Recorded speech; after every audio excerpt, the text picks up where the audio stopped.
Gosh, that is such a bop. I love that intro every time. Good evening, everyone.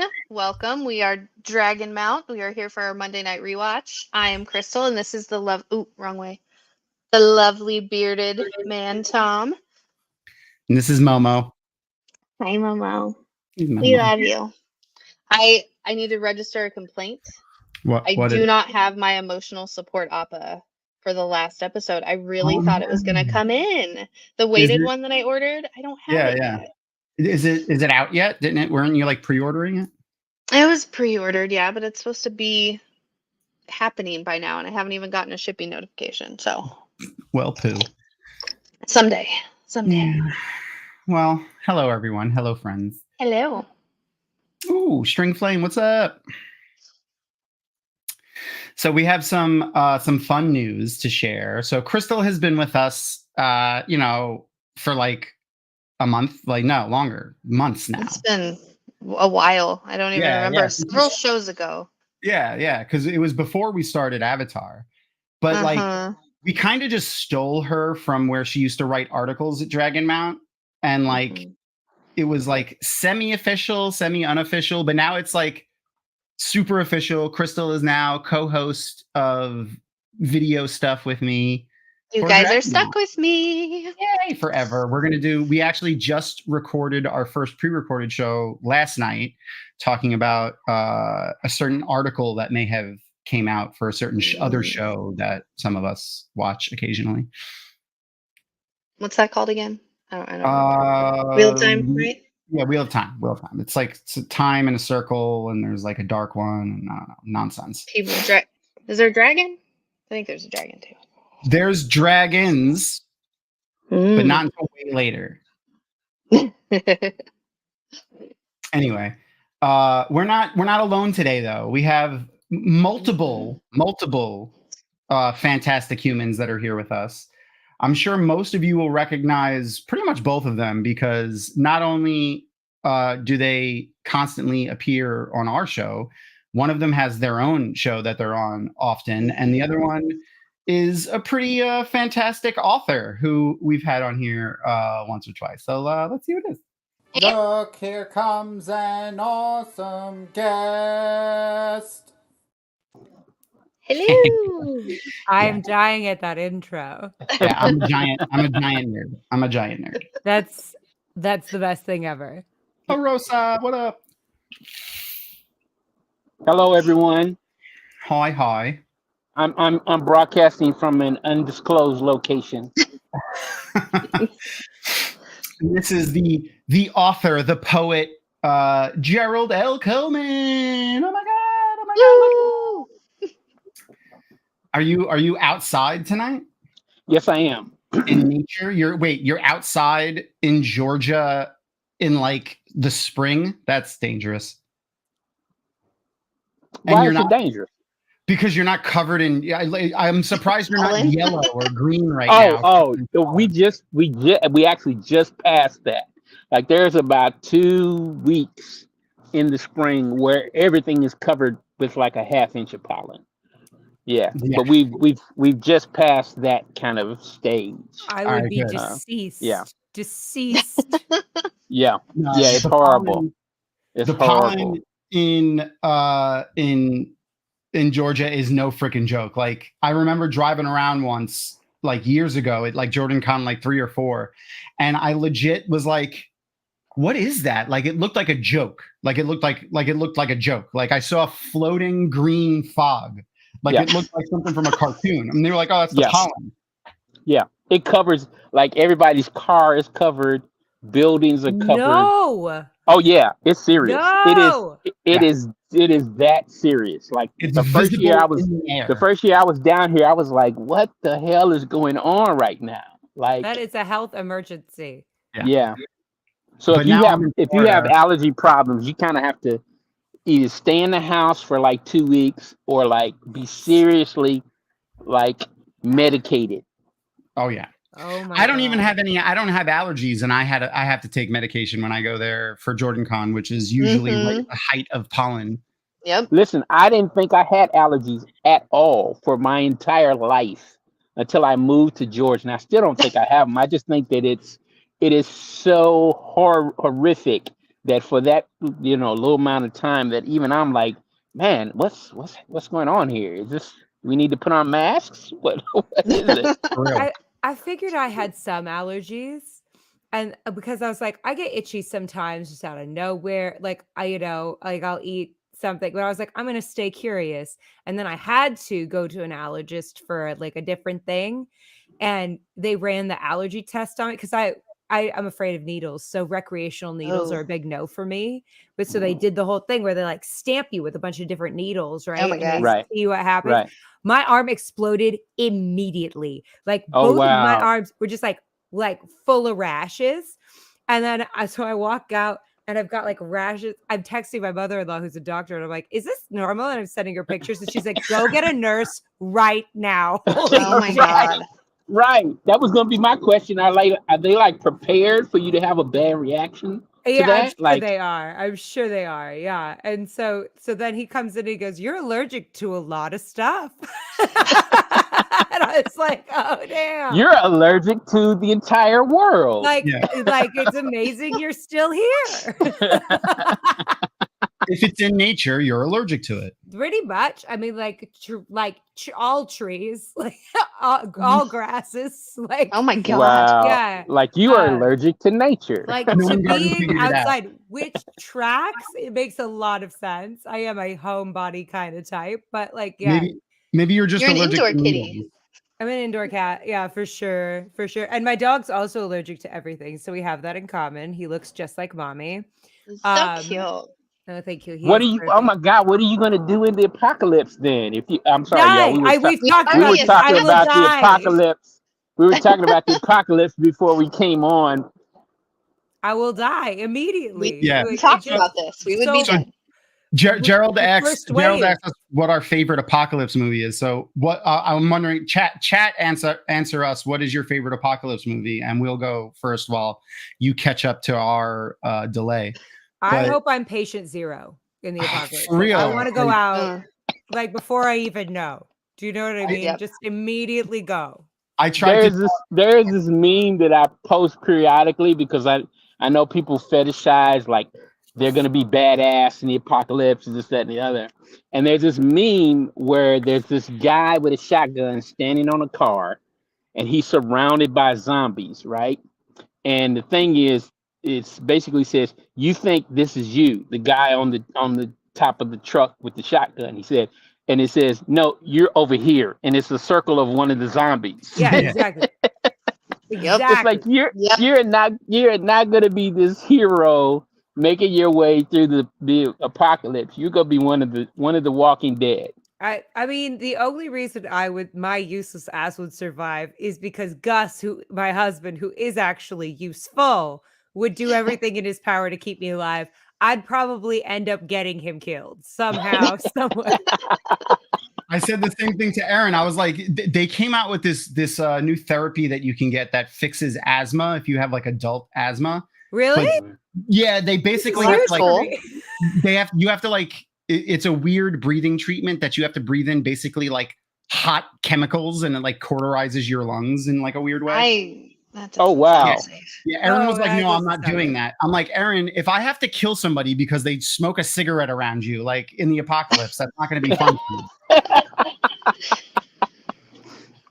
There's this old African American kind of folklore thing that when kids had asthma, they would take you out to a tree and stand you up against the tree and like right over your head, and then they would drill a hole in the tree, and it was supposed to transfer the problem from you to the tree. Yeah. Is that just for asthma? Yeah, that was just for asthma. Oh, interesting.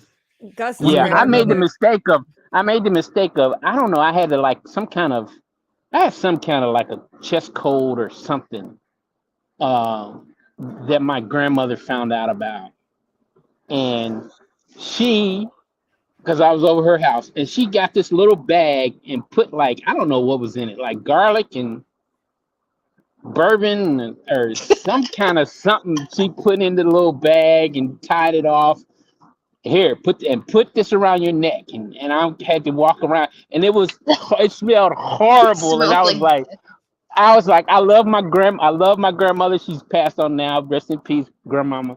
But I was like, Mama, come and get me. As soon as we got in the car, I was little. I was like 7 or 8. As soon as we got in the car, I was like, can I take this off, please? It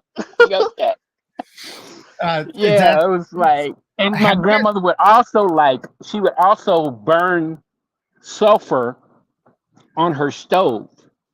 Sulfur? Like if people had a cold or something, like in that season, she would burn like little powdered sulfur that she would sprinkle on the burner on the stove that would, send that through. And I guess the idea was that you were killing the airborne germs and all of that. I'm like, man, y'all need to the airborne people too. I need to introduce y'all. I love y'all, but I need to introduce you to modern medicine. For real. It's funny, Arosa, that you should mention Silo. Silo was on the short list to go on to get voted for this next round of rewatch shows that we're gonna do. It seems like people are settled on Fallout, though, is a pretty good. Oh, it's so good. Oh, it's okay. So good. Don't get me started on Fallout. I have not watched all of it yet, so don't spoil anything. Have you seen it, Gerald? Yeah. Is that don't get me started in a good way or don't get me started in a bad way? I loved it. Okay, I'll say this: if you could extract how the black character Maximus is portrayed in that show, if you could extract that out of the show, then the rest of the show I think is a 4 out of 5 for me. But it's another Finn type character. It's another example of an emasculated black character. Because the other protagonist, she gets to start out as heroic and virtuous. I love Lucy as a character, but Maximus, I'm like, oh wow, really? The opening scene is him getting his ass kicked. And then it goes downhill for me in terms of that particular character. I think the rest of the show is great. I think her character is amazing. I think the production value and all that top notch. I have a thing about how black people are portrayed in represented in films and TV, and it's not a great history. Especially when there's only like few black male characters and like the only ones get emasculated pretty much immediately. Sure. So I don't want to yuck. What they call it? Yucking people's yum. Yeah, I don't want to yuck anybody's yum. Like I said, I think the rest of the show. Yeah. I think watch it. I think you'll enjoy it. Generally, I think you'll enjoy it because for me, once I could just kind of ignore that character, I think the rest of it was really great, and I loved Lucy's character. I thought that was a great kind of portrayal of a protagonist. That women don't get that kind of portrayal often. I think that was a great portrayal. I just think that the black character was failed, and I get why people can watch it and not kind of clue into that, because you would have to basically be a black person watching that with our experience to experience it in that particular way, right? Yeah. So 100%. But aside from that, like I said, if you could just pull Maximus out, the rest of it is, I think, top notch. And there could be problematic that, like, at the very least, like, it's not like overtly like horrible like some things are, like overtly racist or exclusionary like a lot of things are, or cultural appropriation like things are. Like you could still have problematic portions of a show or a book that are, not done in a malicious way while rightfully recognizing them. And, like you said, there's still great portions of the show. You could still recognize the negative portions of it while acknowledging the positive portions. It's based in a kind of a pathology of storytelling, because, like in the 80s and 90s, right? Black characters were an afterthought. And, this goes back to the discussion we always have about who gets to be the hero, right? Yeah. who gets to be portrayed as the hero, who's the protagonist, and all that comes with that. And for most of TV and movie and even literary history, it's the white male character who got to be the protagonist, right? 100%. And so then and particularly when you have writers' rooms that are predominantly or all white, right? Yep. Then when you start trying to be inclusive and diversify the characters, you're like, wow, we can't just do it. Even though some people still try and do, which is amazing to me in 2024, that you still have some stuff that's all white cast, and I'm like, what universe are you living in that you think that's okay now, right? That it doesn't happen as often, but every now and then. But the problem comes in because what they often do is say, well, Oh shoot. We lost his mic. Yeah, Gerald. Gerald, we lost your mic. We can't hear you, love. Shoot, and he was in the middle of such a good point. Yeah. I know. How about now? Nope. No. I don't know if they can. Can y'all the chat? Yeah, chat's saying mic, but I don't know if as long as they could. Can they hear us? And is it just us hearing him, or can they hear him too? No. Okay. Can you hear me now? Yay, you're back. I don't know, something's going on with my earbuds. But so what happens is they're still doing the thing where it's like, okay, we're still going to make the protagonist a white character. So now how do we bring in diversify and be inclusive in the cast? So then they start making secondary characters people of color, right? Yeah. But then they also then decide, well, we've used up the virtuous heroic slot, right, with the protagonist. So we're going to figure out how to make these other kinds of characters in the secondary characters. And since we're using people of color now, then that's where the kind of cowardly character or the servant character or they made that TV show. Other kind of permutations of characterizations now fall into the lap of these other characters, right? They just made that end up with some problems. They just made that TV show that talks about that character. What's it called? It's like the magical Negro characters. Like that's the one that's one that follows the main charecter and like solves all their problems. Yeah, that's one of the tropes that they use. I'm gonna make a whole bunch of people mad because I've already dumped on Fallout. Now I'm gonna dump on the Sandman on Netflix. I haven't watched that yet. Go and look at that. Now, every black character in that is either a magical Negro, a servant, has no agency. All of the things that we say. Look, if you're going to be inclusive, these other characters need to have agency. They can't just be there in service of the protagonist, and that's where the problems, kind of come in. May I ask a question, Gerald? Because this is really interesting to me, and I'm just curious about something. I was wondering because I think it's a different issue, obviously, for women, but there's a discussion about the hyper masculinization of women, as a response to, the lack of strong female characters that. I did not do that on purpose, but that it's equating like strength with masculinity. And so it's like, and there's nothing, but it's like women who like are tiny, tiny, tiny, but it's like, look how strong and masculine she is, even though she eats rice cakes all the time, which there's nothing wrong with that. But it's like, we've got a very particular body type. And then this like weird thing where it's like, and this is how women can be strong characters. And so there's obviously a lot more to that. But she's a klutz. So she's still relatable. Right. And she still needs someone to save her. And so I'm curious. And she falls in love with the first dude who shows up. Absolutely. And so I'm curious. Yeah. And so curious, like, do you think it's a response to that this is something that's been a case, or is this a response to like the older tropes of like creating hyper violent representations of people of color, and then response to that is like, well, we don't want to do that, so we're going to go like really far in this other direction that's also not great. I'm just curious, like, what do you feel like the origin of that is? I think the biggest origin of it is not having Black writers in the room. Well, yeah, definitely that.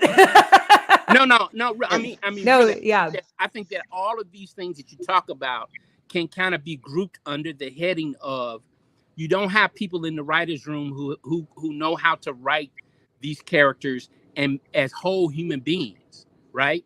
I think you need to have women in the writers' room. 100%. So that you can write women as whole human beings, not as you were saying, as this kind of faux masculine character in a female form, right? That's how some male characters write female characters. You need women in the writers' room so that they can write a whole human being, right? You need people of color in the writers' room so that they can write those characters as whole human beings. Okay, if you wanted to write Maximus in a particular way, we can do that, but we need to make him a whole human being, not a 100%. Caricature, right? Yeah, 100%. And so yeah, I think that's the kind of underlying problem that's being played out, because you have people in the writers' room who don't have that experience as that kind of person from that culture with those experiences, so they don't know how to write those characters without kind of falling prey to their own biases and blind spots.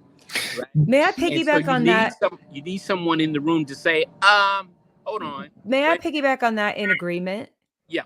I feel like multiple people from a group need, because there's this assumption in Hollywood as well that like one person can speak for the monolithic experience of womanhood or being a Black man or whatever. And then often what happens too is they'll be like, we checked that box, we have the person, and now whenever that there is something that is wrong, this one person, usually the most underpaid, youngest writer in the room, has to be the one to represent that group of people in a room full of other people. And then they get shouted down by all of the other ideas in the room. Right. And that's so why I said multiple. Women. Yes, plural. exactly. You need to have women plural, and the women in the room and the people of color in the room have to have power. Agree. Yeah. They have to have the power to veto stuff. They can't just be there because, or like it's not saying, if you're the only person, if you're the only one in the room, you're also very cognizant of keeping your job. Yep. Right. Not wanting to serve. And if the showrunner is strong on a particular take, then for you to try and veto that without any power, ain't gonna happen. Or backup. It's probably not gonna happen. It reminds me of a thing that Denzel. We're supposed to be talking about. No, we're gonna get into. We usually hijack an hour. No. We usually. This is great. No, this is great. We usually bullshit. We usually get off topic and bullshit for like a half an hour before we get into the show anyway. Okay. But I could easily tie it back into Avatar, no problem. So this reminds me specifically of a conversation. I forgot the name of the show, but there's like this show, or it's a web series. I think it might be a web series that it's like an actors roundtable. There's one person that's from whatever the publication is that's there, and then there's usually like six actors, and they're usually like it's like six big actors like around this table, and they're talking. And the one episode I'm remembering specifically now is Denzel Washington. And I forgot who else was there, but the quote that I'm remembering is from Denzel Washington, and it was like they were talking about Spike Lee, and I know what you're talking about. He said, because Denzel was like, he could direct that, but that's not his experience. Exactly, it's about the culture. He was talking about Martin Scorsese. He was like, Martin Scorsese could have directed that, and it would have been a good movie, but it wouldn't have been a great movie. Exactly. He doesn't have that cultural experience. Exactly. And it's the same thing. It's the same thing with the writers and the actors, like if you have, and it was, if you go back to like even a lot, not like now when we have even if it's other black actors, like look at the Bob Marley movie that just came out, the Bob Marley biopic that just came out. Forgot the guy's name that's playing Bob Marley. Is fantastic though, but he had like Jamaican cultural coaches there with him so that like when he would say things like that are built into the culture of like the Jamaican culture, he would be doing them correctly. Like, and you know, he would be referencing things correctly, that it wasn't like it was a caricature of a Jamaican person, you know, an African-American person playing a Jamaican person. And writers and authors do it now too, where it's like, you know, if you have for instance, Jason Denzel, the main character of his Mystic series is a young black female. So he had, I forgot what it's called, like sensitivity reader. Reader. That's what it is. And they read it and they go, okay, maybe you should change this word to this word. And you should, you know, like a girl of this age that's, you know, black would say something maybe like this. And like, you know, even like he's a 40-something-year-old white dude. He's not going to speak like a 16-year-old girl, let alone a 16-year-old black girl, which is I just did that for the novel that, what's the guy from Blink 182's Tom something. He and AJ Hartley co-wrote a science fiction novel that's about to come out, and they asked me to be a sensitivity reader, and I read through it because it's set in like the 60s, and so I had to be like, okay, so here's some things that you need to think about, right? And as I went through all of the characters, so that's necessary and important. Like, okay, let me just kind of crystallize it down for you. Imagine Fallout, but the female character is a black woman and Maximus is a white dude. That solves all of the problems of representation that I was talking about with that particular character. Yeah. That's fair. And that's what I mean by once you decide the protagonist is white and then you start doing these other things with the ancillary characters, and then you're trying to diversify the cast at the same time, that's when stuff can get problematic, because you're trying to do some different things with these secondary characters. But if you aren't from those communities and you don't have those experiences, then you put yourself in a position of making some mistakes with how you portray those characters, right? Yep, absolutely. So that's what I meant.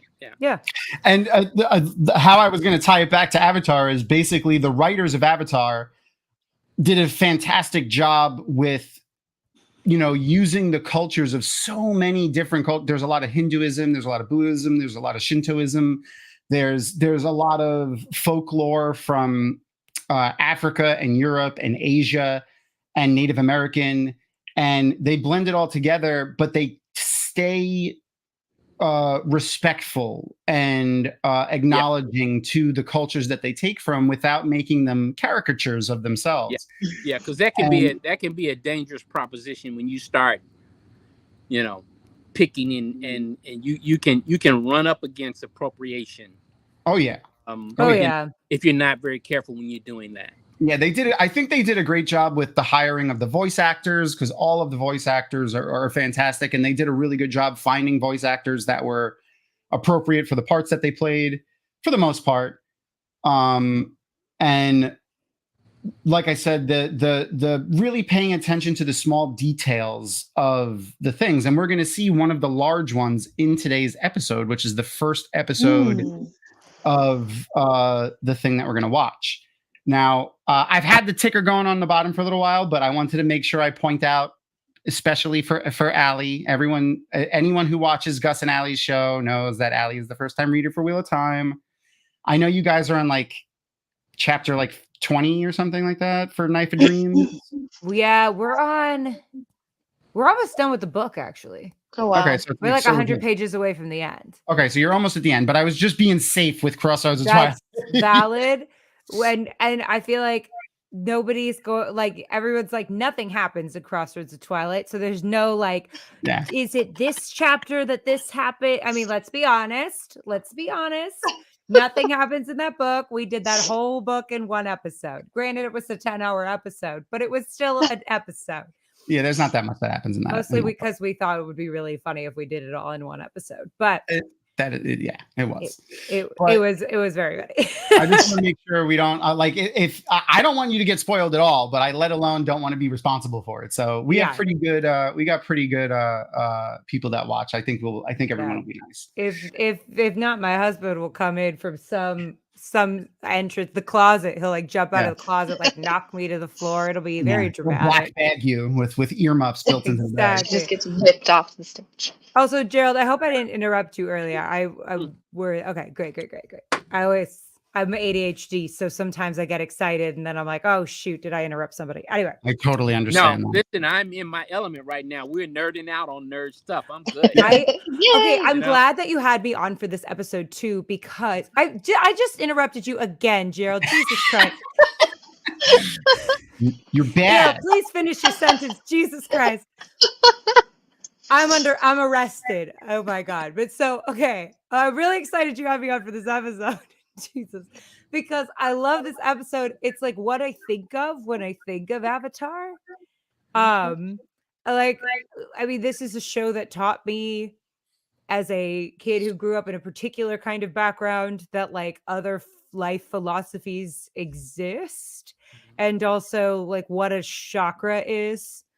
So I mean, just in all of my like journeys with this since then, this was like the show that actually exposed me to a lot of different thoughts and ideas about the world that I had never had access to before. And so this episode in particular is one that I think of when I think of like what started that journey of intellectual curiosity when it came to other cultures. And so I'm really psyched to be talking about it today. Thank you for having me. Yeah, of Gerald, course. I'm sorry. He's used to dealing with ADHD neurotic people because he deals with me often, so it's good. No, listen, it's that's one of the really kind of lovely things about being a part of. First of all, let me just say, we won, nerds, we won, right? We won the culture war, we won, Yep. right? Yep. I mean, let's just acknowledge we won, right? Mm-hmm. It's one of the lovely things that I experienced once I finished the first fantasy. I've been writing poetry since college, but I've only been writing like novels and science fiction and fantasy since like 2014. And as soon as I finished the first novel, because a lot of people think once you write the end, okay, you're done, you're good, I'm finished. No, you're just because the next thing is like, okay, I've got this book done. Now what, right? And I kind of very shortly figured out I've got to start doing science fiction and fantasy conventions as an author, and it's one of the lovely kind of outgrowths of that, because all of my not all, but a lot of my tribe. When I say my tribe, I mean nerds who are into science fiction and fantasy. Like a lot of my tribe are neurospicy, right? And so it's a lovely thing to be immersed in, and then you just kind of start to learn how to kind of navigate that in a positive, loving, kind, and respectful way. And I always try to default to kind. That's not nice. I'm Gen X. We aren't nice, but we are kind, right? And there's a difference. And so it's a lovely kind of outgrowth of kind of being in that community. And the number of times that I've had the pleasure of being in a conversation on a couch in the corner of a convention, nerding out with other nerds about the stuff that we're nerdy about. I mean, I love it. Yep. So yeah, it's all good. Nothing but love here for us neurospicy people. Yep. And on this note, disability rep is a kind of representation that we need in writers' rooms. Absolutely. Only 1%. This is a fun fact. Only 1% of writers in Hollywood identify as disabled in some capacity. So the Inevitable Foundation, which I've been working with, they're great, is working to change that. So anyway, to plug thing that's awesome. There's also a great character in this very show who is disabled, and it's their arc is like often you'll see disabled characters in television shows and movies where their entire arc is just about their disability or getting rid of it, which I hate the most in the world. Yep. And that is not the case for this character. And it's also, I think the writers do a fantastic job with showing how you can joke about a character's disability while not punching down at that character or people that are disabled in the same way. 1,000%. Yeah. One of my favorite jokes in this show is when Toph goes to pretend like they're getting chased and she just makes like a hole in the ground and everyone drops into the ground and then she covers it so that they can like hide from somebody as they're being chased. And Sokka's like, "Oh God, it's pitch black. I can't see a thing." And Toph goes, "Oh no, how hard." It's so good. Yeah, it's so good. Yeah. And then like recently in like 2 episodes ago, Sokka was drawing terrible pictures of Appa, and everyone, those were beautiful pictures. Sure they were. Everyone's trying to very gently let him down, and Toph's just like sitting doing something in the corner, and she goes, "They look great to me, Sokka." And he's like, "Thank you, sir." Why are you like this? It's hey, listen, Toph might be my favorite character in my favorite all of the last Airbender series. She is just so cool. Speaking of, I'm gonna try to do something different tonight. So I will have, and I'm gonna put it up on the screen right now. My normal, it should be down there. Oh, I have to move myself. Let me put myself back up here. So there, now you can see the timer there on my screen. So wow, Tom, you just like demoted the bottom of the screen. Wow. That's after our conversation. We just got through talking about representation. No, wait a minute. We just got through talking about representation. There you go. Wow. It's up there, but it's covering my picture, and then my picture's so pretty. Hold on, let me put it right there. Okay, it's right there. All right, so you can follow the timer if you're going to follow us along, but I'm trying a new thing out tonight. So in the chats for Twitch and YouTube, I'm going to put a link. And if you want to try following along, there's a web extension that you could download. I believe it works on only Google Chrome. So if you don't have Google Chrome, I'm sorry. And we could do a watch party together. So you could join the watch party and actually follow along through that. It's a web extension that was actually created by Netflix. So it's not like against any rules or anything. So you don't have to worry about that. That's good. So I'll give everyone like a minute or two to jump into that there. While I also mention our poll that we have currently going. I know you guys were talking about it before, but we're getting ready to do our next, we got to do our vote for our next rewatch because this is our last episode here. So what are we going to watch next? Go to the Dragonmount socials. It's on Instagram and Facebook and Twitter and everything. Vote on what we're going to watch next. Are we going to watch Stranger Things Season 1, Avatar: The Last Airbender Book 3, the new Fallout show, or Ahsoka on Disney+? I really enjoyed Ahsoka a lot. Ahsoka was my favorite addition to like the Star Wars canon with the Clone Wars cartoon. My favorite Star Wars character out of all of the entire Star Wars universe, Ahsoka, particularly Ahsoka in the Clone Wars.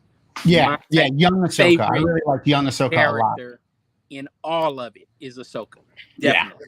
Yeah. Rosario Dawson plays her. I'm not a part of Dragonmount, but let me throw in the ring that at some point you all do a rewatch of Blue Eye Samurai. That was on the list. It was on our list. It was on the list this time too.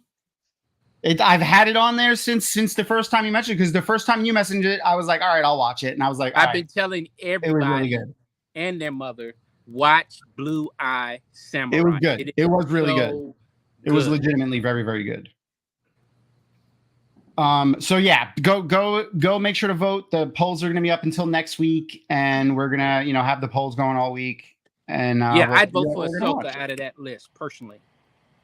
I don't know what to honestly. I don't know what to vote for. I want to watch Ahsoka really bad, but I also want to keep watching Avatar at the same time. So like right now, Avatar is winning, and Fallout is in a close second. Ahsoka's not.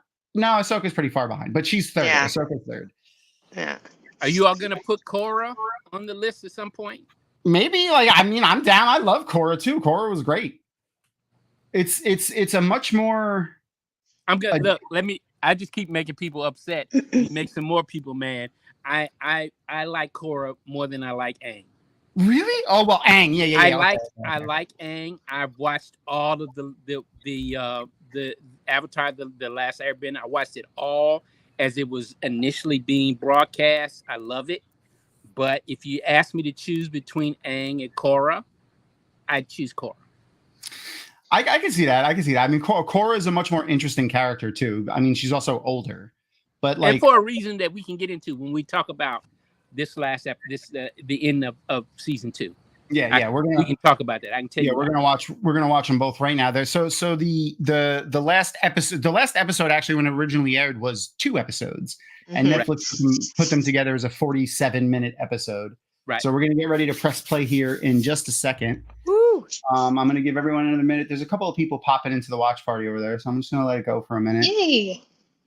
I don't know if you guys know, but this is Crystal's first time. Yay! I'm glad it works. Yay! I mean, if we do another Netflix show, we could use this again, which is nice. I will never do the rewatch this. So I didn't even get to rewatch it. Like, I'm watching it for the first time as we watch it, and it's been awful for me. I love the show so much. Like, I agreed because I was like, I'm not going to give a shit if I only get to watch this show once a week, and I love it so much. I've gotten my kids into it, so I fully plan to spend the next week going through the rest of season 3, Legend of Korra, and then watching the live action. So I have a busy week of television after this. This is the correct trajectory. You fall in love with the show. Yep. And then you become unapologetically invested as a full-ass adult in the show. I have told so many people, and I have so I teach special education in the real world, and I have a student who she's not fully blind, but her vision has huge deficits. She's got a lot of other things going on. And I told her parents about the show because I was like, I think she would love Toph. I think she's going to become absolutely obsessed. So she is not there yet. She started watching like the first couple episodes, but I'm just really excited for her to see that character. Before we get started, since we have 299 people watching, let's go over there. Jesus Christ! Sorry. Let's drop some love for Gerald and Ali. Yes. Go check the YouTube links that and the links in the YouTube chat. Drop a subscribe if you're enjoying our content and you want to see what we watch next. Give us all the likes and the shares and all that. So I'm bad at promoting ourselves and things. So just do all that stuff. We're gonna make sure we do plugs and stuff at the end when we remind everybody who everyone is. But yes, make sure to go follow everybody, like, share, subscribe, do all of the things. And I think that's good enough. I think we're gonna get started. All right, I'm gonna press play on our timer so the people that are following along on the timer can follow, and I'm gonna press play at the same time over on our watch party thing that I hope works. Let's go. All right. Yay. 3, 2, 1, and go. It's working. Yay! That's fun. Okay, yeah, we have to watch the whole intro. Oh yeah, always. And subtitles as per usual. Always subtitles. Okay, so one of my favorite characters in all of the Avatar shows is going to be in this episode. He's only in like 2 episodes. Oh, okay. He was in the last episode when Appa is when they're rehashing Appa's journey when he was Guru Patik.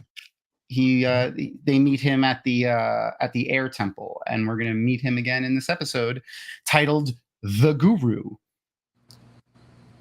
So yeah, there's actually 21 episodes in season 2, but Netflix combines 4 episodes together twice, like 2 episodes together twice. And there he is, Guru Patik. He's Awesome. Oh, yeah, I remember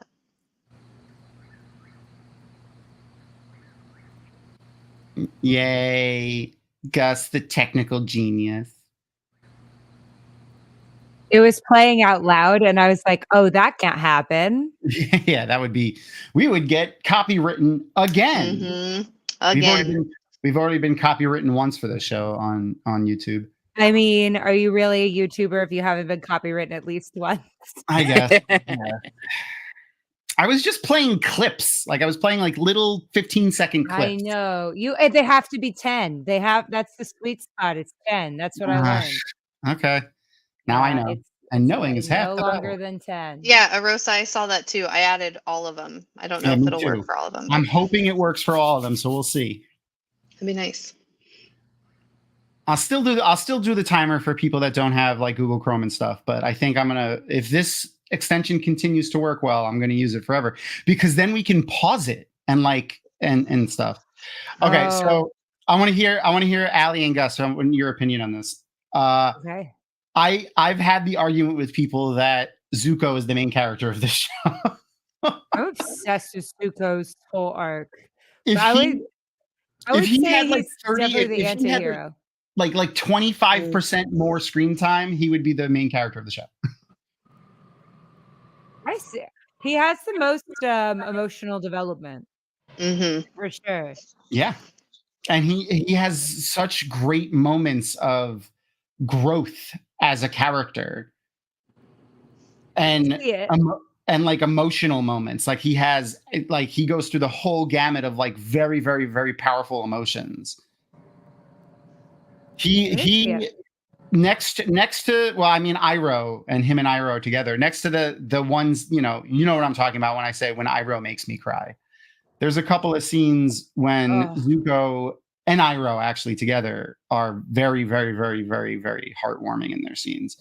The end of season 1 when Iroh basically tells him he thinks of him as a son and like, he doesn't want him to die. Like Jesus. That scene. It's so good. Zuko's right now in his congenial era. Yep. We see it. Oh. Oh. It's Dad. Yokota. What did they call them in the live action? The Wolf Tribe or something like that? I don't remember. I've only like 2 episodes in. They had to give them a title. Oh, it's a bear. You just call them the Water Tribe. Oh, it's just a bear. Yeah. Just a bear, yeah. I saw this great TikTok that was like, if there's a God, he's not a loving God because he doesn't let us pet bears. It's true. It's a true story. I'd take a mauling if I can hug a bear. Just for like, oh my God, a panda. I would 100% be mauled for a panda. Like those things are gorgeous. I want a pet bear so bad. Me too. It'd be such a bad idea.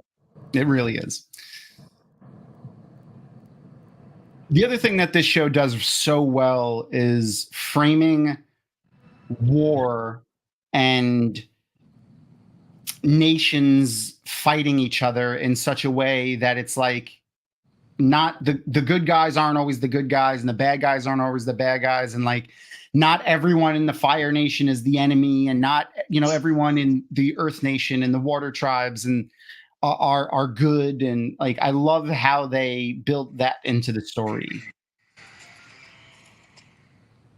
I just can't wait for the generations of kids that grew up on Avatar: The Last Airbender to just take control of the world. That's what I want to happen. And here we go. Wow. This does not surprise me in this day and age at all. But if you have a bear-proof suit, you can't cuddle them. I want to cuddle them. So this is the perfect example of, how they're absorbing like Hinduism and the idea of like inner peace and enlightenment with opening chakras and recognizing who you are and like on a spiritual level. Mm-hmm. But turning it into Avatar: The Last Airbender in a way that's still respectful to the people who have that as a belief system. Right. All right, I'm trying to follow along on my phone. Where are we? Are we? The top is inside the metal. Yeah, inside of the in the thing. Yeah. Okay. And she learns how to metal bend. Right. Spoilers. Right now. I'm assuming it's not people's first times watching this. Just Crystal. These are some of my favorite characters too. They're like, oh yeah, these two. And one of them, if anyone's ever seen that guy, I forgot his name, the one with the top knot. That's the voice actor who's doing. I didn't know. I'm sorry. I thought everybody was on the same page. I'm sorry. I'm sorry. The voice actor that does that guy's voice is the voice actor that did Uncle from the Jackie Chan Adventures. No. I'm talking about the sisters, the firebending sisters. Oh yeah. Okay. These three, Azula and her two friends. The other two are not firebenders. Oh, right. It's been so long since I've watched the whole series. Yeah. They're just awesome. See, I just want to make sure I'm at the right place because Aang is at the guys telling Aang about chakras right now. Yeah, he just did that. Okay. Right now we're 7 minutes and 18 seconds into the show. There's 39 minutes left in the show because Netflix has like a countdown on the. Okay, cool, got it. I'm at 39, 27, 26. Perfect. Yep. 20. Okay, cool. Perfect. The because her friends are a trip. Oh yeah, Ty Lee and what is it? Ty Lee and Mai, yeah. This was such from a writing perspective. The one that falls in love with Sokka. Ty Lee, yeah. She's hilarious. This is such a brilliant way to explain this from a writing perspective to kids. Yeah. I just wanted to appreciate that for a second. Also, Ty Lee was my bisexual awakening as a child. There you go. Fair. That's fair. I caught feelings. I can see that. Mm-hmm. I mean, I have feelings. Everyone has, and also Azula, but that's the problematic part of me, you know? Yeah, that's the you like, the drama. That's my problem. That's my problem. The bad girl. Oh my God. Yeah. The I was watching this earlier today, and I was like, oh, they're on Dagobah, and Guru Patik is Yoda, and Aang is Luke. I mean, they're literally in a swamp right now. Oh yeah, I mean, when you get to the part where Aang makes the fateful decision, that's right out of Luke and Yoda. Luke getting the vision through the Force and leaving his training to go rescue Han and Leia and Chewbacca. That's right. That's what I was thinking when I rewatched it earlier today. I was like, this is basically Star Wars, that little part. Pretty much. Because Aang gets the vision that a girl is in trouble, and he leaves his training to go and rescue her. That's the exact same kind of story beats. And Dave Filoni actually worked on this show as well. He worked as a director, a storyboard artist, and I think a character designer. Oh, okay. I didn't know that. Yeah. Crystal, what would be in your fear chakra? Because I feel like mine would be kind of embarrassing. It'd just be like bees and needles. Sorry, what? What would be in your fear chakra? Because mine would be embarrassing. It'd just be like bees and needles. Oh gosh. Gus's would be mushrooms, so his would be even more embarrassing. No, mine is definitely enclosed spaces. Like that's really hard for me. Like it's being trapped, I think is really just more like being unable to leave is huge for me. But can you imagine, as I was watching this, like if we in some form like instilled this in kids, like as they were saying, like your inability to feel pleasure comes from guilt, like that's just crazy. I know, right? I mean, it's just meditation in general. Mm-hmm. Because trying to learn it in your 30s is awful and it's hard. Like, imagine if we just taught them that growing up, that's how you're supposed to, that's how you can handle things. That would be beautiful. That would be fantastic. I taught at a hippy dippy Montessori school, and we did meditate we do, like, at the end of every class. I do. I put on like some yoga videos, and I do it. My 2.5-year-old has wild emotions. And we do a lot of like meditating and learning to breathe and all that kind of stuff. I wish people had taught me that growing up, but that was not how I grew up in the Midwest in the 1980s. So yeah, I went to Catholic school, so me either. Yeah. I went to Catholic school until 4th grade, and then I went to public school. And public school in New York did not have meditative class. I did Catholic school too. Yeah, it was the time. Yeah, I did the reverse. I did public school for elementary and middle, and then Catholic school for high school. No, I was the other way around. Tea Shop Iro is the best. Iro, he's living his best life right now. That's all he wants, right? So happy. That's all he wants, right? Is have his nephew with him, have his tea shop, and of course, it's not gonna last, right? It's like, come on, y'all. Can Uncle Iro like have a moment of like just joy, Yeah, getting to have his little cap. Look at him, his little cap. Yeah, he's so happy. And Zuko is actually enjoying himself too, which is great. Yeah, there's nothing wrong with a simple life. I think that's what Zuko has to learn here. That it's nice. I think this is also the first time Aang is going to acknowledge his feelings for a certain character here. It is, yeah. Okay, can we hit pause for just a moment? Actually, I can. Now that we're watching here. Okay, so because for me, like, and I understand why they take kind of the Zen Buddhist notion of detachment because of kind of the character and the background and kind of what the cultural context is for this character.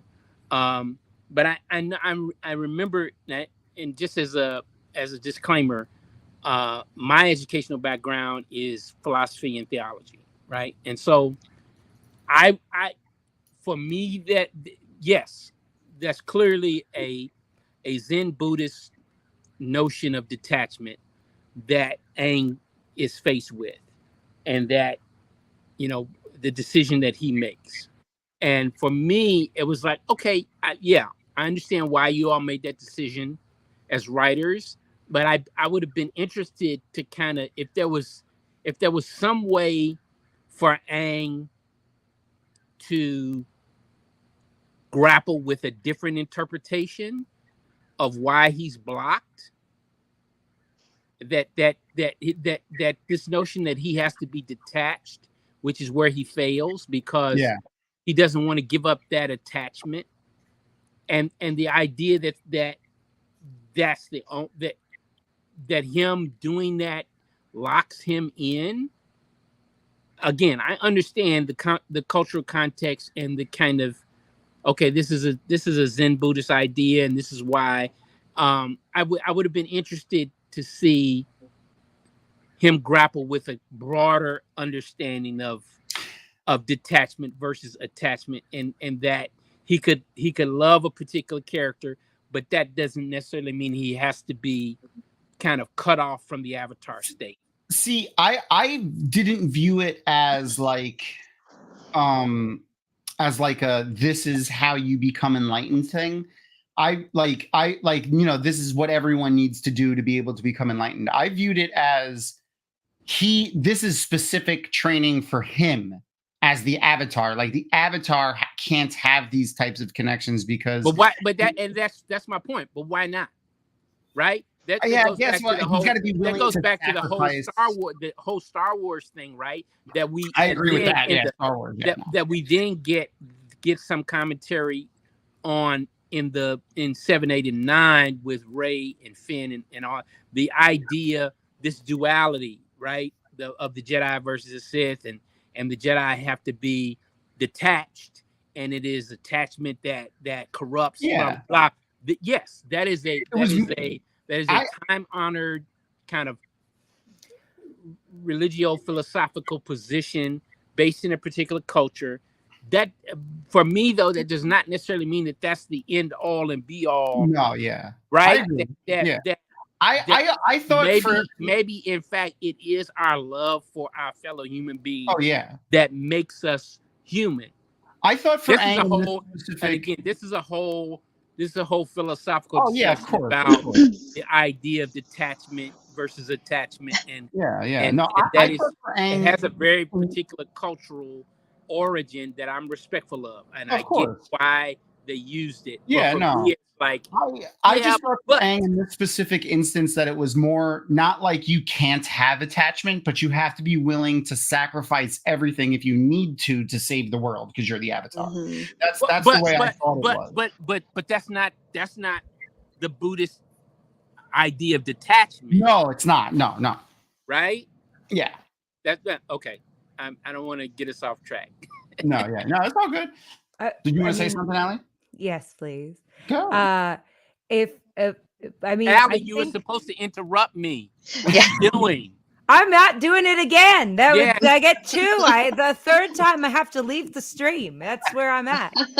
But so, I guess my thought process about it is, this is interesting because this is something that has come up in my therapy recently, where I was like, what is the difference? Because I was like, obviously there is living in the present, which requires a certain amount of attachment to do successfully, right? And that, but also, which is one version of, which is what I'm interrupting you now as a payback, which is one version of, you get two, which is one version of apatheia, the Greek notion of detachment, right? Mm-hmm. That is not this idea that you are above the world, but it is that you do not allow those connections to hinder you kind of fulfilling your duty as a human being, which is very different from what we see in the episode, because Aang is told he has to, that version of detachment, he's told he has to completely let go of her, which is where my bone of contention is. Right. What I'm saying is I agree with you. I think it's interesting because when I was, I find his reaction to being asked to let Katara go to be really indicative of a more westernized philosophy, right. Which is this idea of that's too, or understanding of the detachment, right, right, yeah. Whereas I think, I agree that I wish that there had been a little bit more of an exploration. Granted, this is a children's show, and it's very hard to really. I think they're doing pretty good exploring. They're doing a really good job.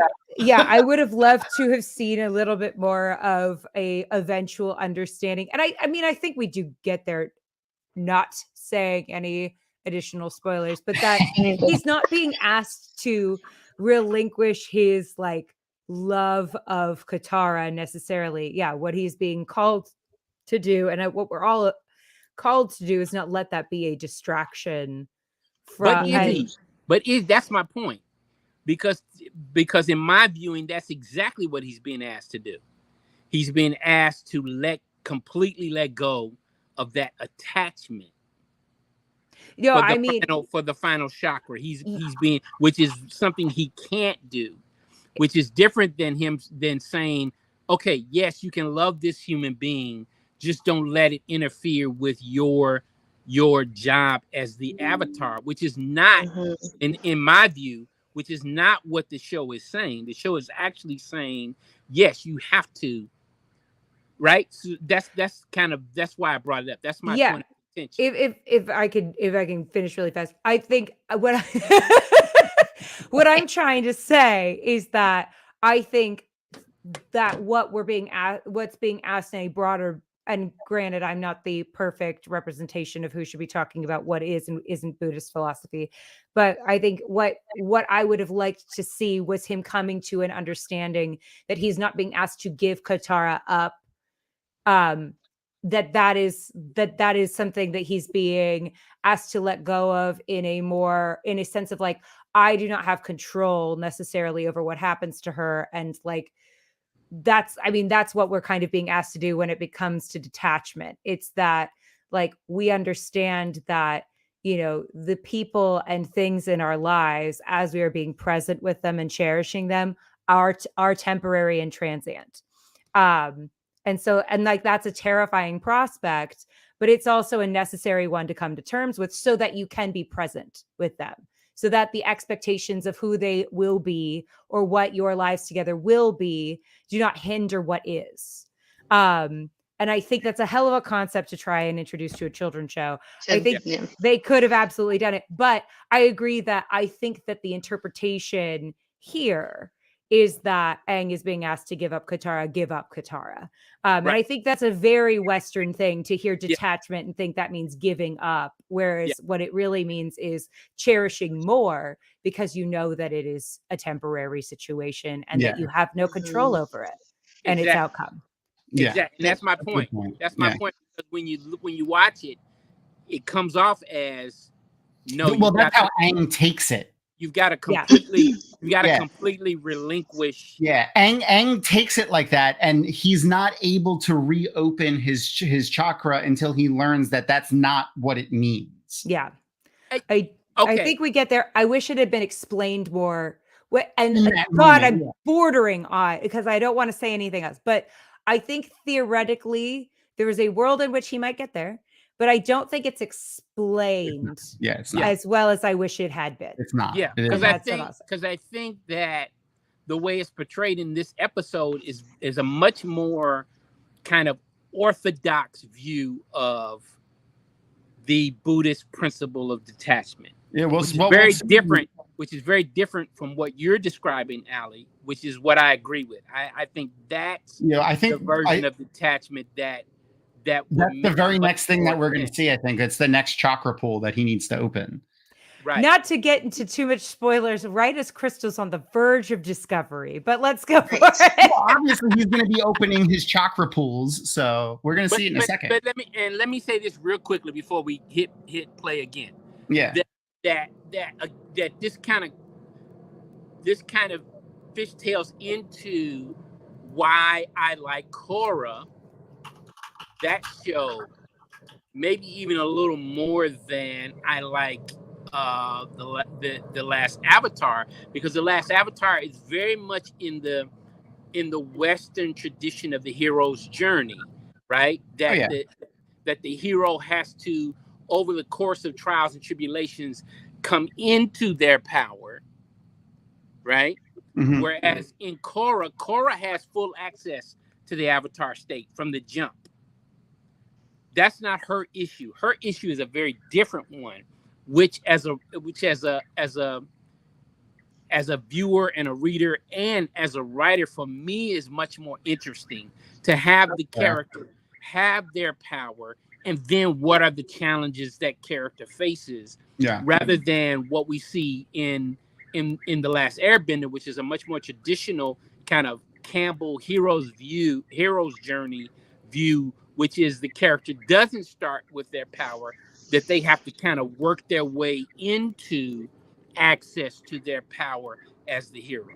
Yeah, D&D they did a great job growing the story with the audience. It's not just like the actual like storytelling part of the story, but the actual mechanics of the story itself and the way that it's told. Who did? The writers. The community calls them D&D because their names both start with okay. With D. But the writers of the show did a really good job of doing it in such a way that that it grows with the audience. But their last name, like, so it's Michael Dante DiMartino, and then there's Brian. I can't pronounce his middle or last name. It's like Cohen Kawasasco or something like that. But it's a very Eurocentric way of storytelling, right? Yeah. Which I like less than, for example, it's one of the reasons why there was a certain kind of grimy corner of fandom that didn't like Captain Marvel. Well, well, it was because Captain Marvel did not follow the classic hero's journey of storytelling beats because when a woman is the protagonist, she has a different cultural experience than white men. And so for her, the journey was about a power she already had, and then understanding that this dude in the person of, I can't even remember the dude's name, her quote unquote mentor in the Kree, that he and the Kree by extension was constraining her. And so her story was about her breaking free of those bonds and realizing the power that she already had, which is very different from the classic Campbell's kind of hero's journey kind of story. Going to collect the power and build which is why there was a certain particular kind of fanboy, grimy corner of fandom that didn't like that. I love that story. Me too. Because it was I like the show too a lot. From a basically a marginalized community, recognizing that, oh no, I already have all of this power. You have been constraining me, and now I'm going to break free of those bonds and be who I've always been. Right? Exactly. It's a very kind of different take, and that's why kind of Korra kind of edges out for me over the Aang story, because it's kind of that same kind of. She has different kinds of exigencies. She's struggling against different kinds of stuff because she has all of her power from the very beginning. I mean, that opening episode where she's a little kid, she's mom and dad are in the house that's trash. Yeah. And they're like, no, she's the Avatar. And they're like, are you sure? And she comes busting through the door as like a little 3-year-old, like, firebending, earthbending, water bending, air, the whole nine. And she says, I'm the Avatar. Like, deal with it. I am the Avatar, and you have to deal with it, which is like the cutest thing I have ever seen in an animation. So, so for me, that's a more compelling, at least me personally. That's, again, I love The Last Airbender, but that's a more compelling story for me because it breaks out of the kind of traditional hero's journey. Yeah. Western-centric idea of storytelling. All right, I'm gonna press play on our thing again, so the people that are following along. Okay. We're gonna go in 3, 2, 1, and go. Y'all just tell me if I'm talking too much. No, you're good, man. That's why you're here. I love your brain, and I'll settle that down. Comes out of it. Just say, settle down, Gerald. Settle down. It's not playing for me. Is it not? No. It's playing. Can you press play? I can. I can catch up. Hang on. Maybe it'll like catch up automatically if you press play.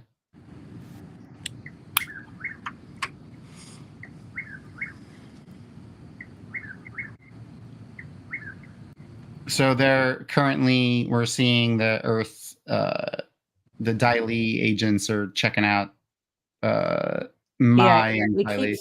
It keeps pausing for me. That's weird. Uh-oh. All right, I will repost the link in the chat real quick, and I will refresh our stream, our page. And see if that works. Let me see. Sorry. No, you're good. Try just refreshing your page too and see if that works. Yeah. So I just wanted to also post for Guru Patik is played by Brian George, and I really like him a lot. He's in a lot of movies that I like. He's also does a lot of voice acting. Okay, so what part are we on?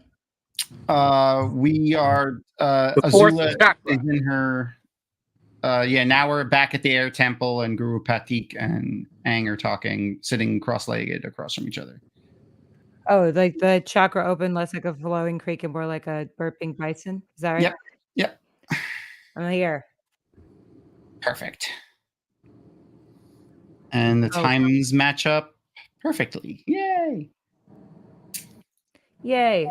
Okay. The other thing that I'm wondering what you guys think. So I want to hear what all three of you think, and chat too.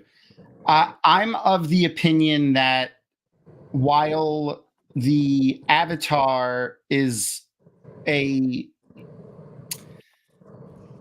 it's a cycle of rebirth that they go through, I think that they're independent people of each other. I don't think that's the same soul being reborn over and over again in the same body. Definitely true, because there's no way Aang and Korra are the same person. Yeah. Not to mention Kyoshi, my favorite. My absolute favorite. Kyoshi is gangster as hell. Kyoshi is pretty. Did you see that moment? Did you see that moment in the live action with? Yeah, Kyoshi? that's what I was gonna say. I love her. Rocks. That was a dope. Like that 5 minutes of the live action was so dope. Has anyone tried onion and banana juice? No, I kind of want to try it. No, I would not like to try it. Maybe next time. Next time you have to sit here with some onion and banana juice. Yeah, but I think they're all next week I'll have onion and banana juice. I'll go and get onion and I'll make an onion and banana smoothie just for you, Noman Garden. You know, I was disappointed in the live action where they took the intro and gave it to a character to speak instead of making that the intro of every episode. I was like, come on, y'all. There was a lot of things I wasn't a big fan of with the live I mean, I action. enjoyed it. I enjoyed it. But I'm like, come on now. You can't like throw away the intro. That's like classic. It's true. I do like there's a part of the intro though where you see all of the avatars like standing on a stairs that led up into the sky, and like the last part of it you see Roku walk up the stairs and join Kyoshi. Yeah. And I like that. There's some things that I enjoy about it, and there's some things that I don't. And there's some things that she's standing there with a shoe, being like, "What the fuck did you do? What the matter? How did you not stop Sozin?" I think if they should have done that, what they did with episode 1, they could have done, and then with episode 2, here we go. Do like the classic Avatar opening. You know what I mean? Yeah. Like you made that a part of the grandmother's like lines in episode 1. Then when episode 2 drops, make that the intro going forward, right? That's what I would have appreciated if they'd done it that way. Toph also has the best like positive self-image of herself. She's always like, Toph, you're the best. Toph, you're the best earthbender. Toph, you rule. Like she's always I just love Toph. I love everything about Toph, just everything about her. I love her. And old elder Toph. I just really love that Aang is going through ego death right now. Yeah. And realizing that we're all the same. Right. And I don't know, just the thing about like we're all living as if we're nations apart, but we're all the same. We're all connected. Yeah. I love that's very relevant. Yes. That's always my favorite. There's a bunch of lines that I remember from a lot of like properties. And it's like there's always like the guru that's like, oh, you think we're all different beings, and it's like, oh, you think we're all separate. I would have failed this moment too. Like, you want me to let go of the woman I love for this Avatar nonsense? No, thank you. I'm out. Yeah, exactly. I don't like other people as much as I like him. Like, it's oh man, yeah. You know what? Like, I don't know which way it is. Like, because it's like Guru Patik is telling him, like, you need to understand that everything is finite. You know, that you need to learn to let her go, because eventually you're going to have to let her go. Yeah. So like, you have to learn to do that so that you know when it's time to do that, you can do that. Yeah. Like Anakin Skywalker is the perfect example of someone who never learned that and paid the price for it. Yeah. But again, Luke, this is right out of Luke and Yoda training and the Force telling Luke, that Han and Leia and Chewbacca are in trouble in the Cloud City. And he's like, I gotta go. And Yoda's like, no, leave your training. You cannot. And he's like, yes, I can. I'm out. And what's funny is in the very same way, Aang fails in the same way that Luke fails. Like, you could have just stayed. Like, you didn't make any real difference. Yep. when you ran away to quote unquote save them. Save them, yeah. They ended up having to save you. Yeah, all you did was lose your hand. Right. I disagree with Katara and Aang as a coupling ultimately. I think it was Aang's. I think it was Katara Zuko all the way. Yeah, that would have been really good. That would have been really good. I used to like you, Ali. I used to like you. Well, we had a good run, Gerald. We had a good run. We had a good 20-minute run. Zutara. Well, because they're fire and water. They're literal opposites, but they understand. It would have been really. They both lost mothers. Well, you want to hear something funny? Zuko actually was an afterthought of a character. Not really an afterthought. When they wrote the show originally, Zuko was not in it. Oh, and really? Yeah, and the character of Iroh was vastly different than he is now.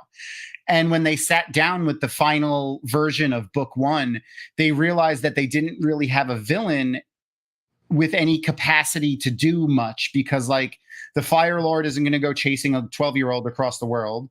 So they basically quickly came up with the entirety of Zuko's storyline in Book 1. Wow. Afterwards. Wow. And it's genius. Yeah, it's one of the best storylines in the show and one of the better storylines in television. Like, yeah, I mean, I agree that Zuko's kind of arc is one of the better ones in the show. Definitely. Yeah. I'm the greatest earthbender in the world. Yeah, I love Toph. Unreservedly, I love Toph. So great. She's so great. It's also the second time I've ever heard anyone use the word dunderhead. Which just means a dumb person. But like the only other time was like in a video game, like a boss calls you a dunderhead at some point. Yeah, Arosa, no problem. So Arosa needs the link for the TP. Yeah, and Aang needed to just spend like 2 more minutes. 2 more minutes. Right. That would have been smart. It would have been smart to like finish the training, enter the Avatar state, and then go get her. Then go rescue your friend. Right. This is why we can't have 12-year-olds trying to save the world. It's fully formed brains. Right. Another great. A 40-year-old would have done that differently. Exactly. Yeah. But I think that's a genius. That's the other genius thing about this show is that it talks to the 40-year-olds and the 12-year-olds at the same time, where it shows these, you know, we remember very quickly that Aang is 12 in some cases, and then, you know, we see him having to be into these situations where he forces himself, where he's forced to grow and make decisions that no 12-year-old should, but it's doesn't in a way that a 12-year-old would. So fucking love the writing in the show so much. Azula is such a great character. I love her so much. And that's so a past guest who was on a couple of shows ago, WTF Elisa, she's fantastic. Go follow her on TikTok and Instagram. She made a quote from her is one of the best storytellings of 2 characters that come from the same household drama but dealt with it very differently. Yes. Yes. Yeah. Yes, 100%. Very Sorry, I was just crying in daddy issues just now, but that no problem. But yes, co-sign. And if anyone is going right along with us, we're going right into the next episode. I don't know how your Netflix is working it, but it just goes right into the next episode. So, and the timing is lined up perfectly with my timestamp that I have going on over here. So just keep following along. Arosa, for you, anything, Arosa. Look, Toph is like doing her thing, and they come along and like mess it all up. Toph is just so great. God, Azula's so awesome. She really is. I love her so much. Such a great quote unquote villain, right? Yeah. Yeah. And her journey too as a character, seeing how like she goes, because she starts at a similar place Zuko does, but she builds she goes in the wrong direction where Zuko goes in the right direction, and we see what the ultimate end of both of those are. Well, it shows like what deconstruction can do. I mean, like I was a kid who grew up in an environment that I deconstructed from. And with beliefs that I deconstructed from, but it's not easy to freaking do. And like a lot of people can't do it.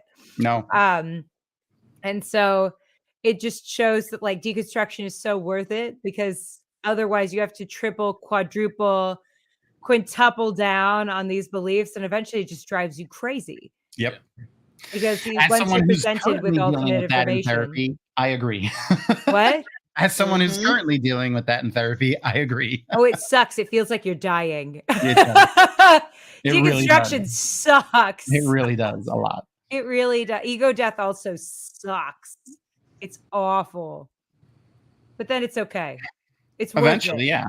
Yeah, I mean, eventually. It's better every time anyway, but like so rough. But it's good. It's good. It's good to do. It just sucks to go through, but it's great afterward where you're like, oh, hell yeah. And then you just kind of continuously realize that you haven't deconstructed as much as you thought you have. And then you just like keep doing that forever. But good stuff. It's a good racket to get into if you're a therapist, I guess. Well, it's very worth doing. I mean, look at Zuko. He lives his best life once he's able to deconstruct from this toxic environment. Oh, yeah. But, it distances you from family and friends. Poor Uncle And Iroh. like everything you wanted is different. He just wanted to make tea. That's just wanted to make tea. Let the man make hot leaf juice. Right. Oh my God. Oh, Crystal. It's so gangster. He had his little shop. He had his little tea shop. He'd been invited to the palace to make tea for the king. He was living his best life. His best life. Now he's got to go back and save Zuko again. Okay, flying while blind would be really terrifying. Shout out to Toph. That is what Iroh was trying to say, but it did not work out. Yeah. I love the gloves, the stone. Those are like one of my favorite things. The unique ways that they come up with the how they use the magic system in this show is just fantastic. The dragon from the west. That's the other thing. Like Uncle Iroh is like, one of the a badass, one of the greatest firebenders in his lifetime, and yet he's like, I just want to make some tea. Can I make tea? And a great because he's an artist. He's an artist. He's like a true artist. He's like, I'm really good at my craft, but like I have no interest in fame and fortune. I just want to make my craft. Right. And like live a happy life while I make my little crafts. And I feel like those are the reals. I'll make it either way. Right. I was wondering like how different the story. Obviously, it wouldn't be a story if Iroh had become the Fire Lord instead of brother. Yeah. Right. Yeah. Well, we know. I love Iroh as a counterpoint to like this whole firebender philosophy of like, oh, fire and its destructive properties, because he wants to use his fire to bring joy to people. Like he's a really excellent firebender, but he's like, what I really am interested in is not the destructive properties of fire, but like boiling water for tea. Yep. Right. That's and like he can just show up. He can just show up at the front door of his enemies and be like, hey, y'all, listen. Yeah, but I also gotta go save all of our people.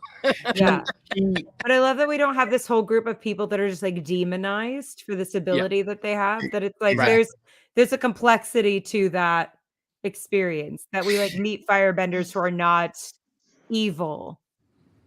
You know? Oh yeah. I think it's so important. And they show the way that they show, and this is a little bit of a spoiler for book 3, but it's vague enough that I don't think Crystal is even gonna know what we're saying. I'm barely listening to you guys anyway. I'm trying. You're fit. That's fair. She's like, I'm watching the episode. Do you mind, Patty Cathy's? Right. It's also just the way they've learned firebending as a culture for the past 100 years. Like, they are learning incorrectly. There's a reason why dancing is illegal in the Fire Nation. And we learn the depth of that in the reason why they're taught how to like behave in certain ways. And that's kind of how Iroh unlocks different versions of firebending and is better at it than most. Right. I love Toph and Iroh. Can I just say that I love it when stories have the henchman immediately give up the info? Like the henchman is like, "Yo, look, this is just a day job. What is it? What do you want to know? Yeah, you don't have to torture me. Listen, they're at the palace. Whatever you want. This is who they are. This is where you can find them. Yep. I'm good. Why are we fighting to the death here? Like, they don't care about us." Right. Dude, like, immediately gave up the info. He was like, "Listen, I am not trying to, give my life for this. They're at the palace. This is where you can find them.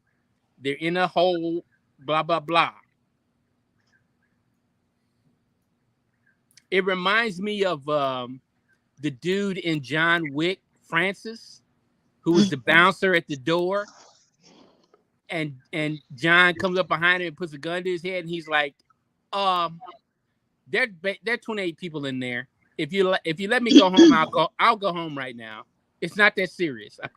I'm not like, yeah, really. Yeah, it's I'm not trying to die for these people. Yeah. The other interesting thing is understanding that Zuko could not have the character arc he had without someone who believed in him, which is the role Uncle Iroh played. He was like, the entire time Iroh was like, "You're better than this, dude. You are. Listen, I'm gonna hang with you until you understand you are better than this. This is not. You don't have to be your father, right?" And also having him choose his own life and choose his own path, where it took him the entirety of season 1 for him to have Zuko choose his own version of what gaining honor back was. He's like, "Is that your destiny, or is that a destiny that was laid out before you? Is that what you want?" Right. And he didn't, and it took him that entirety of season 1 to get through that first wall. Yeah. Do we ever anywhere get any clarity on what like really happened with Zuko's mom? In the comic books. And I think that might be one of the first stories we get in the new cartoon stuff that's coming out soon. Oh, okay. Okay. It's one of the first things that they do as a group after the end of the TV series, like in the comics. Okay.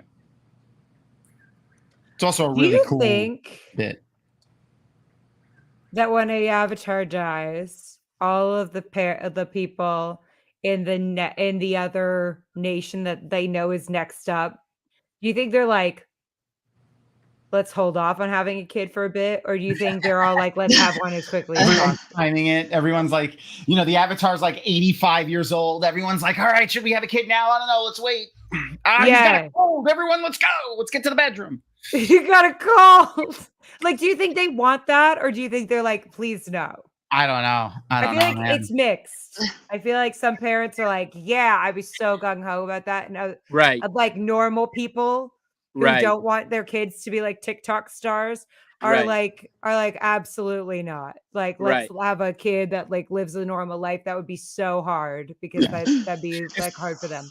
Especially like because it's an interesting thing too, because the Avatar for a long time wasn't what Aang is. Like, the Avatar is someone that, is like basically like a worldwide diplomat, someone who would go around and help and advise and things like that. Someone who learns from every nation and all of its people so that they can bring knowledge to everybody. They weren't, these warriors that had to go around saving the world.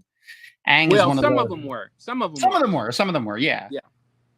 I do like the idea in the mythos that, like you said, it's like, okay, the first thing I'm going to do is try and be very diplomatic and get you all to talk to each other and solve this very diplomatically and peacefully and blah, blah, blah.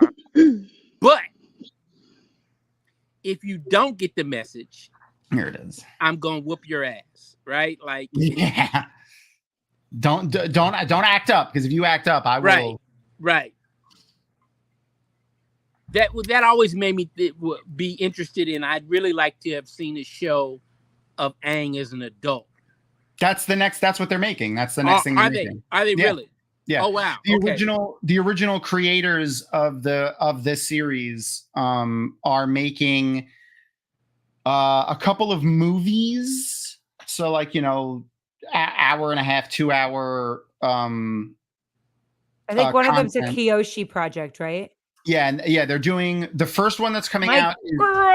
I'm very excited.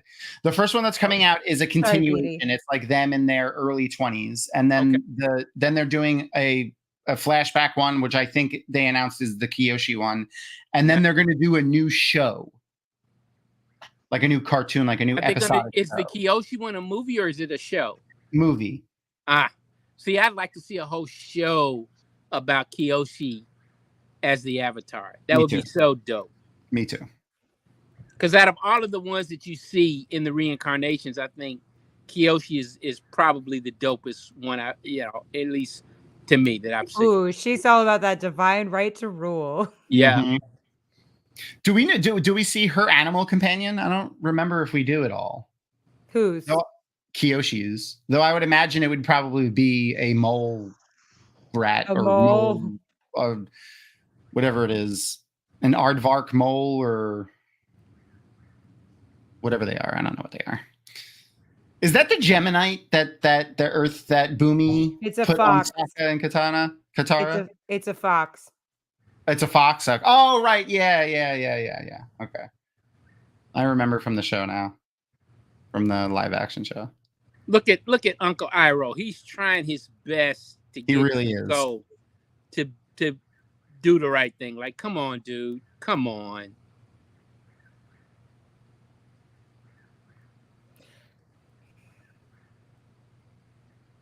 Oh God, I love Mako, the voice actor that does Iroh.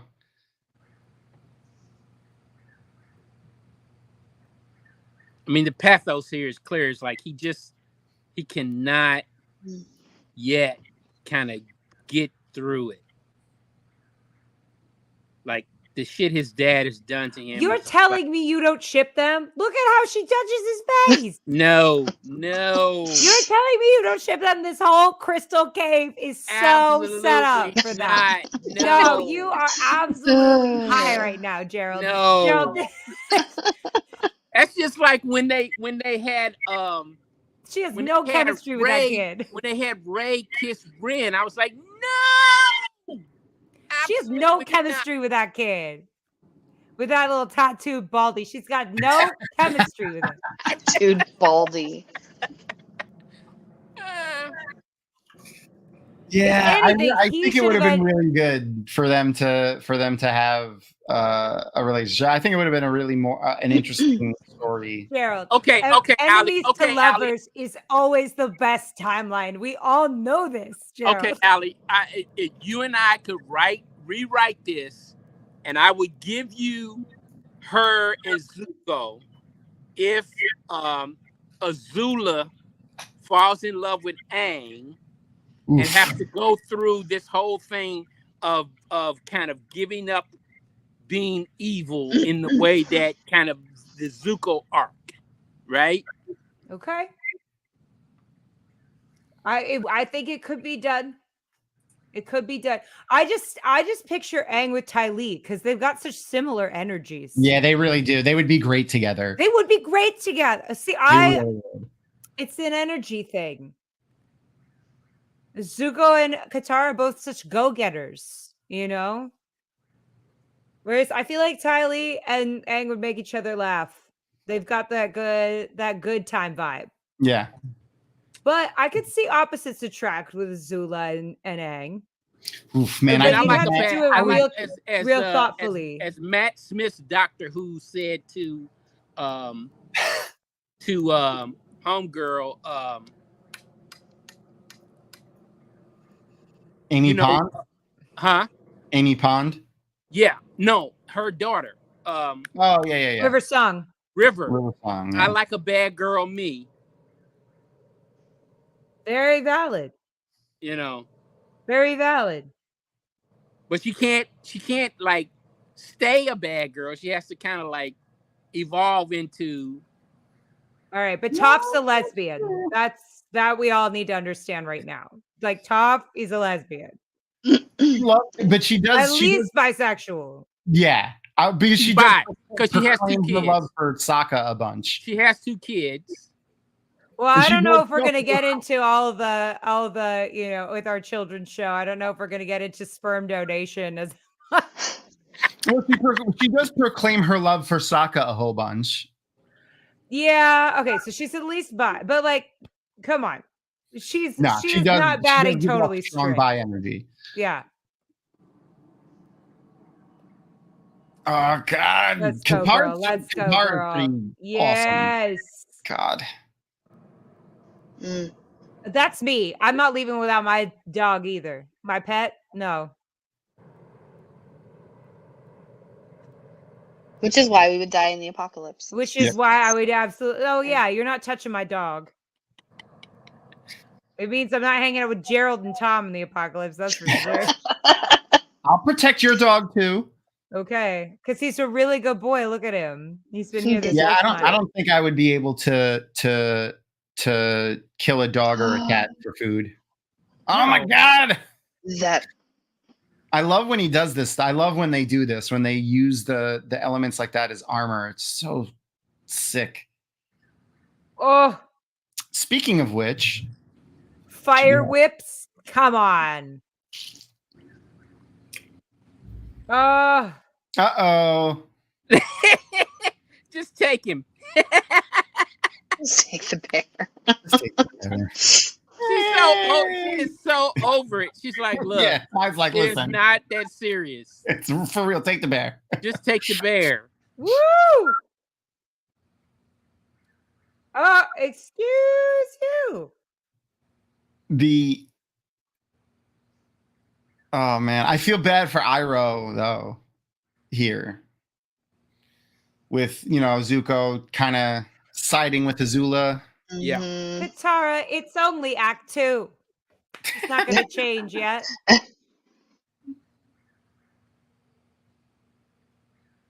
You can't fully change it. It's a backslide a little. Just a little bit. Just a little bit. Oh, cool. Oh, I love that form when she does the octopus stuff. I love it. Mm-hmm. The blue fire lived rent-free in my head. Rent-free. I love her so much. She's perfect. Here he goes. Now no!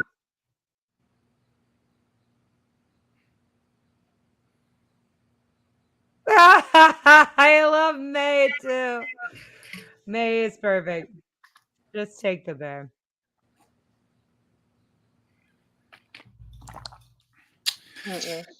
Aang is finally relearning his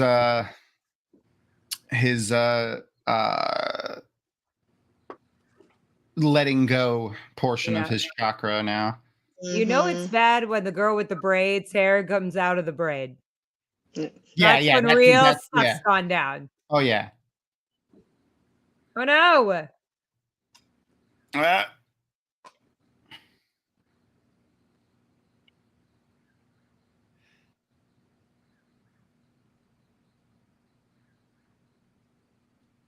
Oh, Katara is so cool. All right. I mean, like, you called dibs, String Flame. You got it, buddy.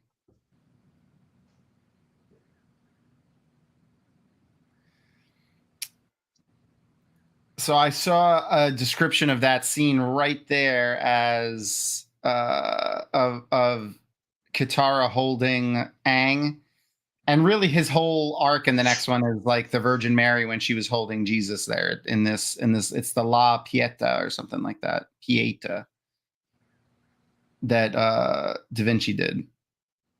I'd be backing up. I'd be backing up if I saw this. Yeah, I'd be backing up. Then what did I say? Back up. These people do not have the backup reflexes that are necessary for the end of the world. Not even a little.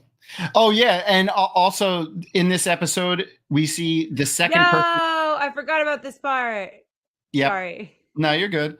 I completely forgot this happened. Other than Zuko to touch Zuko's scar, which was Katara, when she was willing to try to heal him with that water that she just used.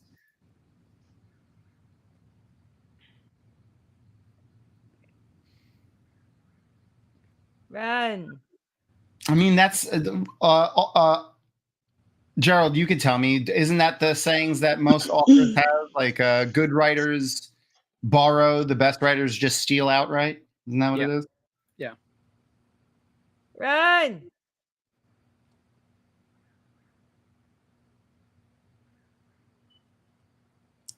And now Zuko is taking a step back. He's recessing back to wanting his father to give him back his honor, and not something that he takes for himself or finds for himself. Right. Yeah, it's like discovering that there are other kinds of masculinity in the world. Exactly.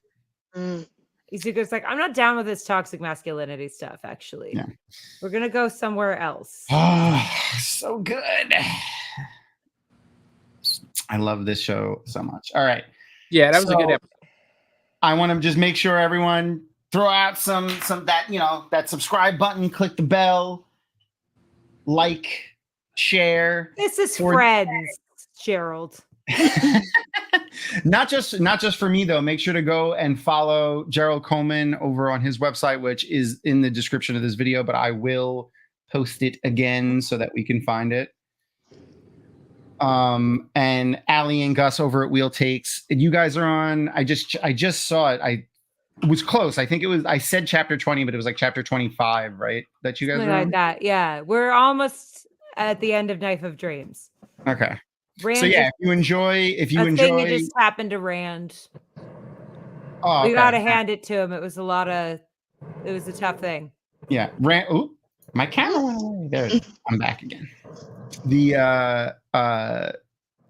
If you enjoy the Wheel of Time, which I'm sure most of you watching here now do. Ooh, a new name in chat. I like seeing that. Bobby Don Juan from New Zealand. Damn. What time is it in New Zealand right now? Aren't they like 13 hours ahead or something? Oh, that music is so good.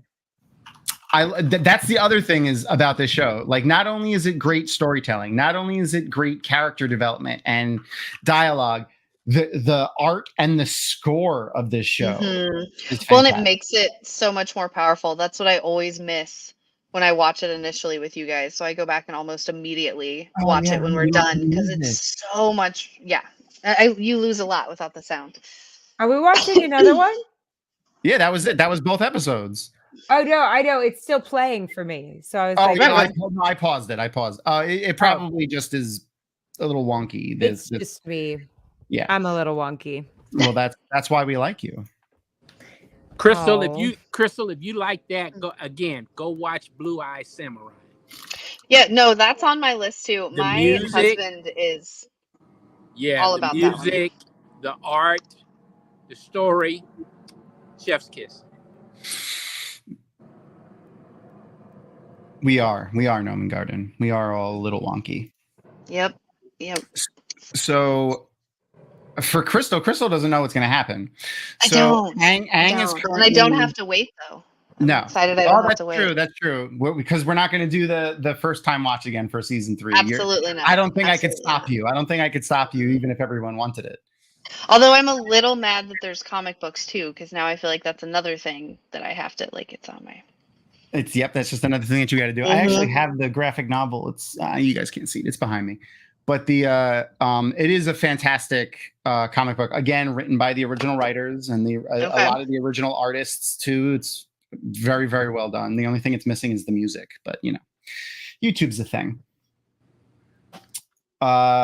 Before we start wrapping up, I want to make sure I get this up there for Gerald. So Gerald, you shared with me, you guys are going to be doing a what did you guys call it? A hot mic session? Where is it just you, or do you have another group of fantastic people with you again? It's the second one. It's basic. I'm doing poetry and science fiction and fantasy, but I also have 2 guest poets who will come on at the beginning of the stream and read about 5 minutes each. And then I'll come in and do my poetry and science fiction and fantasy. It's the second one I've done. And it's called a hot mic session number 2. So I posted the link in the chat for everybody. Right now it's at 7 backers. It's at $400. Let's see if we can get it over $500 tonight before we end the stream. Come on, guys. There's a little over 400 of you, so I'm sure if everyone gave like $3 or $4, we can get it over $500 tonight. Let's see if we can get that up there. There's also an option if you're all zoomed out, because I know some people are like, they can't do another Zoom thing. You just click on see options and you can just if you want to just make a contribution and support, you can do that too. Without actually having to come for the session. But if you're interested, we'd love to have you. And then Ali, I posted the link to your guys' podcast, but and I know obviously the next chapter you're going to do is 28, but is there anything else that you guys have coming up that you want to talk about? We've got, I'm a screenwriter myself, Gerald, and we've got our analysis for episode 8 of The Wheel of Time, season 2 coming. Arosa will be happy to know that. Yeah, I know. I'm sorry, y'all. I had some health issues the past couple months. And so I'm finally feeling a little bit back to normal. So I am getting on that, and we'll hopefully be done with that soon so that y'all can see it. And we will be releasing a live reaction to episode 8 along with it. Yay! I very much so enjoyed that, and we will have our reaction to the interview that Deadline just put out, along with the article for the upcoming season 3. Apparently, Rafe Judkin's opinion, it's the first 15 minutes of episode 1 are the most bonkers he's ever seen on television. So a lot of people have thoughts on what that is, and we'll see. I have so many theories. So many thoughts. Next week we were going to have an episode. We're not going to start our show next week because we're going to allow the poll to go all week. Last time we did it, the poll ended early and people were coming and voting, and people wanted to vote for longer. So we're going to leave the poll up for like 5 or 6 days. It's going to end on Sunday next week. So Monday we'll announce our next show. I have a couple of guests lined up with a few interesting announcements. If anyone's ever played Cards Against Humanity, there's a certain person that's been developing a Wheel of Time version of that game that has been a lot of fun, but not just Wheel of Time, also the Wheel of Time content creators and the community itself is built into that game. So we're going to be talking with some of the people that have been behind that project as well. So come and join us. Yeah, it's going to be fun. So come and join us next Monday. Find out what show we're going to be watching next, and we'll see what information we have. Do you, Rapunzel? Do you? Okay. I'm sure you do. Everyone, a lot of people do. Anyway, I love all of you awesome nerds. And say goodnight, Crystal. Good night, Crystal.